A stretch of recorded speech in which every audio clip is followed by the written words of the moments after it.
That's a form of time travel in a way. Because is time travel possible? Well, according to science, it is. So, the dude that I'm sure you heard about, Albert Einstein, came up with the theory of relativity, and his take was on it that time and space are, they're connected. So if you alter one, you change the other.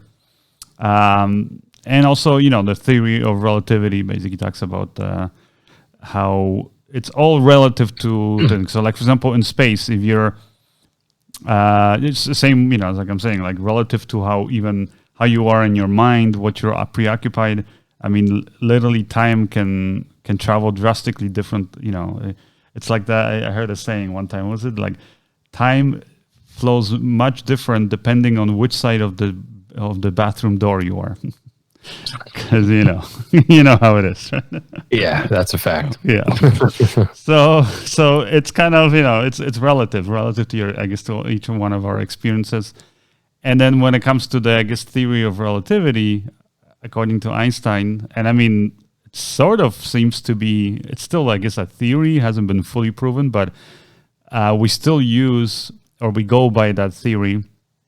When we, for example, do things like with satellites, like like GPS satellites, or any satellite really that's in space, because they have a internal clock, but they travel around Earth really, really fast, right? Like I think some satellites can go from like the 8 or 9,000 kilometers an hour while they're orbiting. So because they're going so much faster than pretty much anything on Earth, that means that time travels differently, because according to theory of relativity, unless I'm screwing this up, but I'm pretty sure it basically means that the faster you travel, or the faster an object travels, the slower the time is going to move.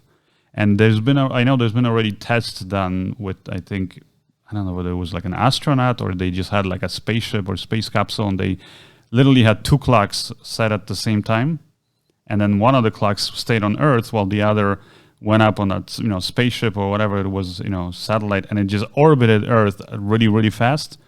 And then when they compared the two clocks, the one that was actually on that fast moving object was actually slower by like, I think it was like a second or fractions of a second. But it makes a difference. It means that time did actually travel slower. So according to, again, that's interesting. But how do they know it didn't just like, the fact they're moving so fast, it didn't just affect the clock that they use? What kind of clock was this that they were using? I don't know that, but I'm pretty sure, those are some pretty smart guys. Like, I don't know, they had like nuclear powered clock. Technically probably the smartest guys out there. Yeah. But so they would put in a lot of the, the potential for errors. I'm sure they would have eliminated it. And again, that's a scientific experiment that's been proven, meaning usually other scientists will come in, will try to disprove it or do another experiment that shows maybe there was a fault there. But so it's not like they did it one time. But actually now, because we know already how fast, like depending on the speed that you're traveling, how time gets affected. And actually which is something I learned recently, is that all the satellites, and that's part of the reason why I got into all this, is because I got recently that whole Starlink internet, which uses satellites, right, to connect to the internet. Okay, I haven't heard of that. And it's pretty cool, because then I started kind of reading up on all the satellites and how their whole technology works, and then just in satellites in general. And again, satellites traveling much faster or circling Earth, their time actually flows slightly slower than it is for us here. And so the program, the computer program that actually runs the internal clocks within those satellites, has to correct for that. Sometimes it's like fractions of a second, but it has to correct it, because if they wouldn't correct it, then you would have horrible issues. Like, for example, pretty much most of us now use GPS for traveling in a car, right? Mm-hmm. Well, the way that it works is you're getting multiple basically satellites that you're reading signal from, right?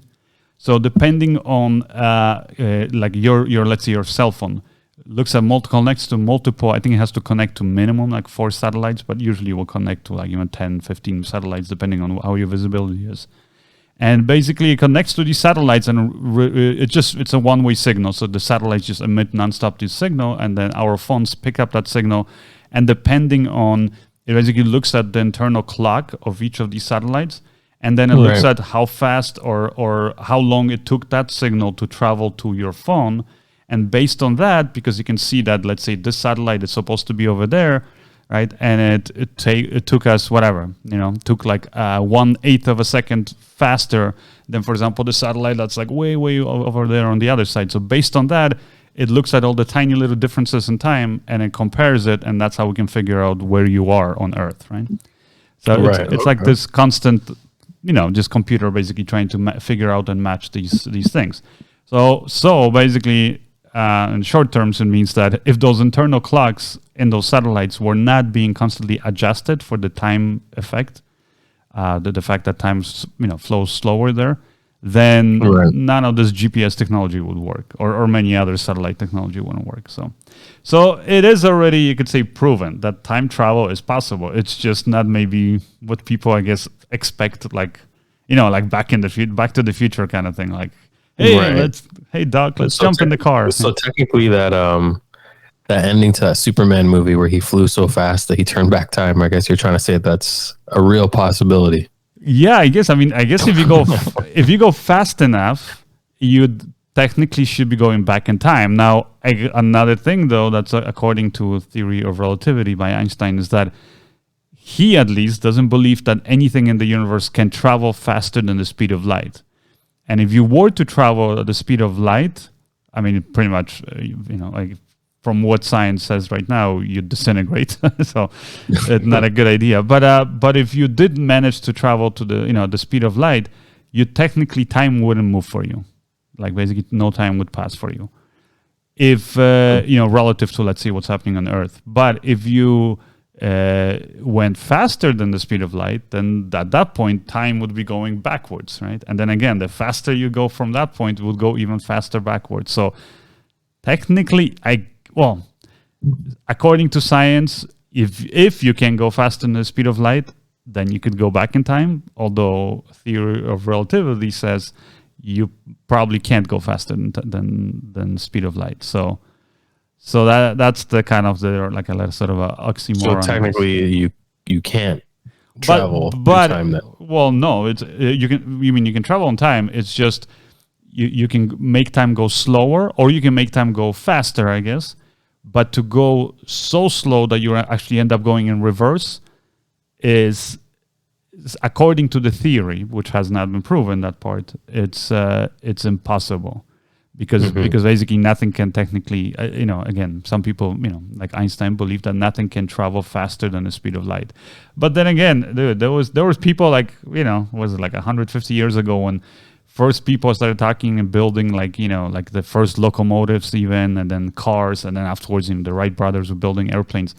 And like in the 1800s, there was all these theories, and people said that like when the first locomotives started reaching speeds of like 10 to 15 miles an hour, they basically said you cannot travel. I think it was like it was some really big, I forgot the name of the scientist, but really well respected. And it was actually a bunch of scientists who basically said that they do not believe that you can go, I think, faster than like 30 or 40 miles an hour, which is like, which is like 100 kilometers an hour. That if you go faster than that, you're it's gonna like rip your skin off your face and all that stuff. That's what people thought.